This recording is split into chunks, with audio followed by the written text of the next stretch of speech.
Mga idol at kabayan, breaking news! Kakapasok lang na balita. Ngayong araw ng mga bayani, huling sumubok ang Philippine Coast Guard na magdala ng supply sa BRP Teresa Magbanwa na nakatigil sa Escoda Shoal. 4 na barko ng China Coast Guard at 2 barko ng Chinese People Liberation Army Navy ang humarang sa resupply mission ng Pilipinas. Ganyan kaubob ang China, lakas at puwersa ang kanilang ginagamit laban sa Pilipinas. Samantala, boses, video at mikropono ang panlaban ng mga Pilipino. FA-50 ng Pilipinas ginamit sa maritime patrol sa West Philippine Sea. Sakay si Armed Forces of the Philippines Chief of Staff General Browner Jr. Sinubukan din ng Philippine Air Force ang paglunsad ng flare habang ang FA-50 ng Pilipinas ay nagbabantay sa ating mga teritoryo. Ako po ay sumakay sa isang FA-50 natin at nagpatrolya kami sa West Philippine Sea. No? At tinesting rin natin yung flares natin. Gumagana yung mga flares natin. So, isang barko ng China 5 beses binangga ang B4 BRP Dato Sanday. Isang barkong pandigma ng Malaysia lumubog matapos tamaan ito ang isang bagay sa ilalim ng dagat. Pilipinas muling nagsagawa ng resupply mission ngayong araw, ika-26 ng Agosto taong kasalukuyan. Sa pagkakataong ito, magdadala ng resupply ang mga barko ng Philippine Coast Guard para sa BRP Teresa Magbanwa na nakatigil ng ilang buwan na sa lugar upang bantayan ang mga iligal na gawain ng China. Kita sa larawang ibinahagi ni Ray Powell na 2 sa barko ng Pilipinas, ang BRP Cabra MRRV 4409 at BRP Cape Inganyo MRRV 4411 ay umalis sa Palawan at patungong Escoda Shoal o Sabina Shoal. 20 nautical miles pa lang ang layo sa shoal. Makikita na ang mga barko ng China na nakaabang na sa misyon na gagawin ng Pilipinas. Sa katunayan, nakuhaan ng video ng mga reporter na nakasakay sa mga barko ng Philippine Coast Guard na agad silang sinalubong at pinalibutan ng 4 na barko ng China Coast Guard at 2 barkong pandigma ng Chinese People Liberation Army Navy.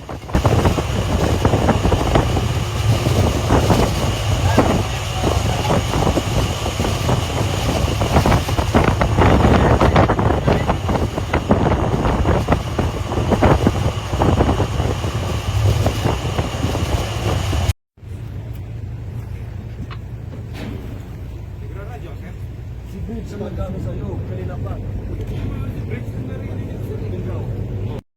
Dalawa ang pumapaligid sa atin. Dalawa, dito, 4103 at 5202 ang nakaparang ngayon sa atin.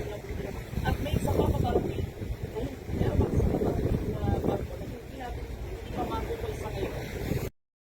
Coast Guard vessel ang pumapaligid sa BRP Cape Enganyo. Dalawa rito, 4103 at 5202 ang nakaharang sa atin. At meron pang isang Nasa Escoda Shoal din ang isang hospital ship ng China. Ito ba ay isang paghahanda ng China sa isang mas maharas na pangyayari? Bakit kaya nag-deploy ang China ng isang hospital ship sa lugar? Ano kaya sa tingin niyo mga kabayan ang dapat gawin ng gobyerno? Umasa sa tulong ng mga kaalyado, tumahimik at ipaabaya na lang sa United Nations o tumayo, harapin at ipakita ang tapang ng mga Pilipino? Kinumpirma naman ng Armed Forces of the Philippines Chief of Staff General Browner Jr. na nagsagawa ng maritime patrol ang FA-50 sa West Philippine Sea. Sa katunayan, sa paglipad ng mga FA-50 sa West Philippine Sea, sinabi ni General Browner na naglunsad din ang FA-50 ng mga flares. Sinubukan din ng Philippine Air Force ang mga kakayahan nito. nandun tayo. Sir, the Secretary of Defense underscored the need for deterrence, but this is the second time that flares were used against PAF. What can the Philippines do to actually stop China from using flares for the third time? Okay, we can, all we can do is to continue our military operations in the area because these are legal operations. Again, we have the international law behind us. UNCLOS, the international humanitarian law, and the other international laws. So tayo ay sumusunod sa batas. Yung ibang bansa, katulad ng China, hindi sumusunod sa batas. Ini-insist nila na yung area ay sa kanila.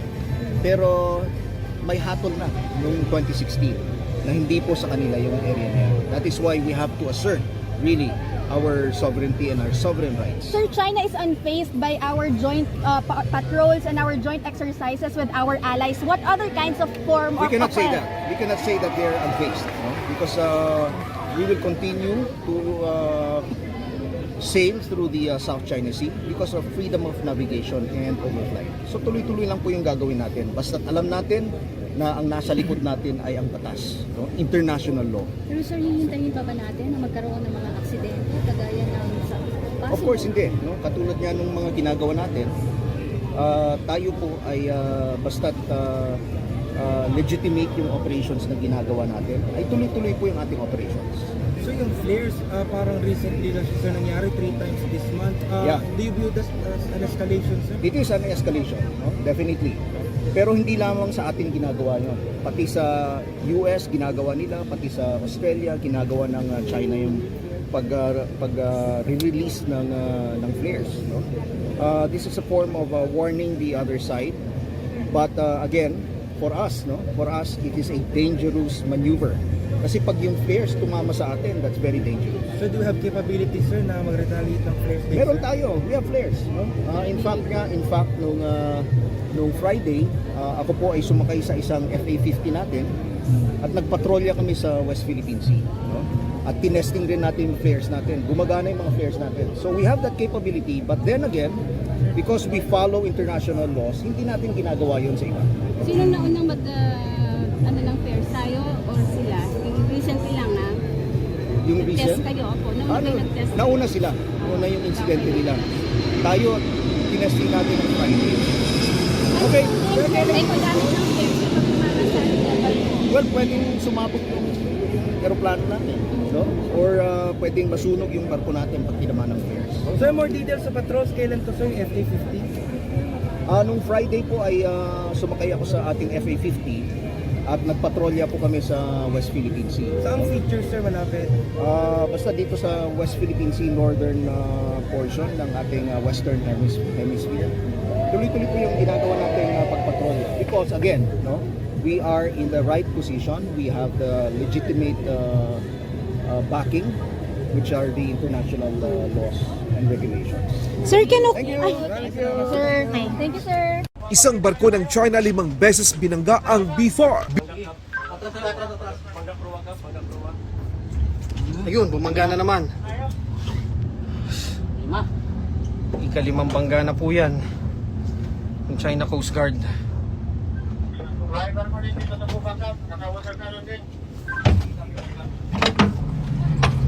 Yan po mga kapuso, pang-5 bangga na po yan ha.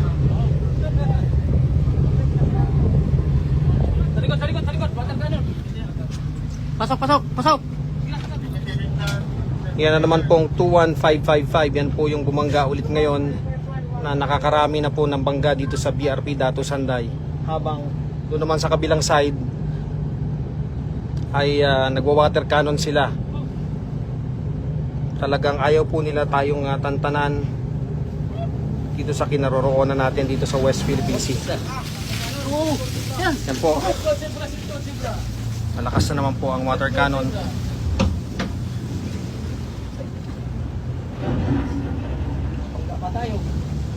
Babanggain talaga.